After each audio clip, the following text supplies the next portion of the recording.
Είναι ιδιαίτερη χαρά μου να βρίσκομαι σήμερα μαζί σας και να σας καλωσορίσω στο ετήσιο συνέδριο Θεωρητικής Φυσικής, το οποίο διοργανώνει το Τμήμα Φυσικής του Εθνικού και Καποδιστριακού Πανεπιστημίου Αθηνών. Το συνέδριο αυτό, αναφέρθηκε και ο εκλεκτός φίλος κ. Φέτσος, αποτελεί ένα σταθερό θεσμό, ο οποίος έχει ως στόχο να φέρει κοντά τόσο καταξιωμένους, όσο και νέους ερευνητές από την Ελλάδα, αλλά και από πανεπιστήμια εκτός της Ελλάδας, και να αναδείξει τα πρόσφατα ερευνητικά αποτελέσματα στον ευρύτερο χώρο της θεωρητικής φυσικής, ενισχύοντας με αυτόν τον τρόπο τον επιστημονικό διάλογο. Η φετινή διοργάνωση, όπως αναφέρθηκε, έχει μία ξεχωριστή σημασία, καθώς σηματοδοτεί την συμπλήρωση των 10 ετών συνεχούς επιστημονικής παρουσίας του συγκεκριμένου συνεδρίου. Θα ήθελα κλείνοντας να σταθώ λίγο και στο τμήμα φυσικής,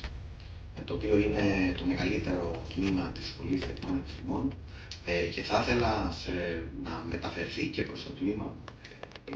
πολλά διακεκριμένα μέρη εδώ, η στήριξη την οποία έχει αποφασίσει η διοίκηση τα τελευταία 2 χρόνια να παρέχει σε ένα τμήμα το οποίο